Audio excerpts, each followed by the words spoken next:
welcome to another case study. So this is a case study about a 10-year-old who presents with headache, neck pains, and fever.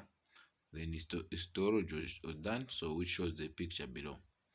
So what is the diagnosis? So that's on A. What is the diagnosis?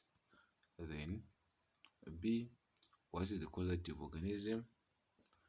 Then C. What 4 investigations will we order? Then D. How would you treat? So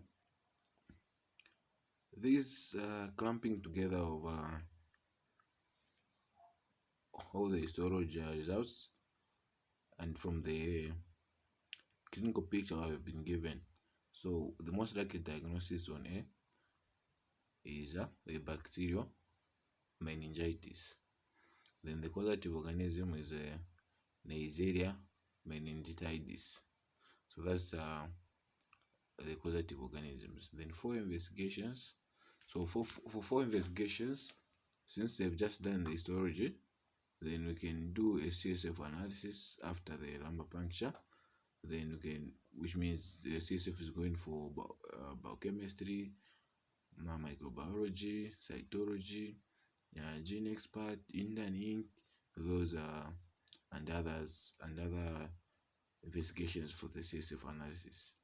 Then you can also have a blood culture, which also may detect the causative bacteria again. Then you can also have a full blood count, so you can want to maybe check for leukocytosis. Then you can also do a CT scan of the head, MRI scan of the head, and other supportive investigations as well. But those are not only investigations you can do. You can just add the others I've not mentioned. Then how would you treat? So treatment is dependent on the local guidelines. So of course, for such a patient, you may want to admit to treat hypoglycemia, then give you intravenous broad spectrum antibiotics. So like I said, it depends on your local guidelines. So just use your local guidelines.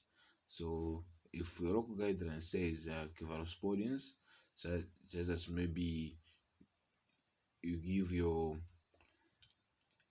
if it says cephalosporins, give you cephalosporins. If it says cefotaxime or crystalline penicillin, give you crystalline penicillin. Or if it combines them. But otherwise, that's the thing about using antibiotics. Don't use any, just follow your local guidelines. Then for monitoring vitals, then you want antipyretics. Then of course, if you want to give IV fluids, just give 2/3 of fluids, of the required fluids. Then if seizures were to occur, you have to treat the seizures. Then of course, since it's a 10-year-old, then you have to start with a diazepam if you want to treat seizures. But if it was a neonate, in this case, in the scenario, then you would have started with phenobarbital. So those are some of the things you may want to add on the management. Then additional information for this test or for this question. So additional information. So if they were to ask you complications, you can put hearing loss, seizures and epilepsy, cognitive impairment and learning disability, memory loss, focal neurological deficits such as limb weakness or spasticity. Then you can have a syndrome of inappropriate secretion of antidiuretic hormone, also known as IDH.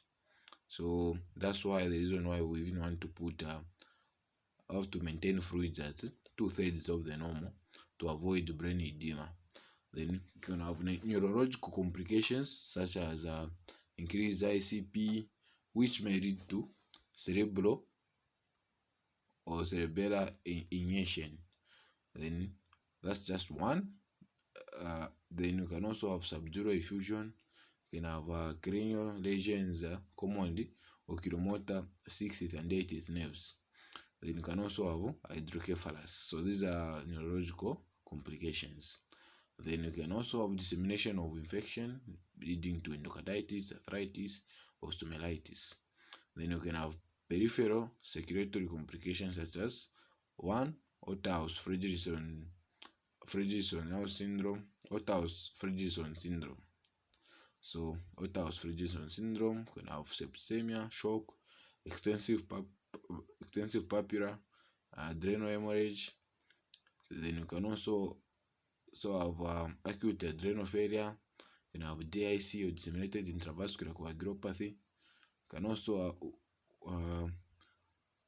which can present with gangrenous patches and extremities. So remember your DIC. So those are some of the additional information you may be asked upon. Or the other thing they can ask you is the signs, your Koenig sign, your Brzezinski, and such. So that's some of the and the next stiffness. So that's some of the things you may be asked upon. So thank you for watching, and make sure you subscribe and hit the bell notification and like this video.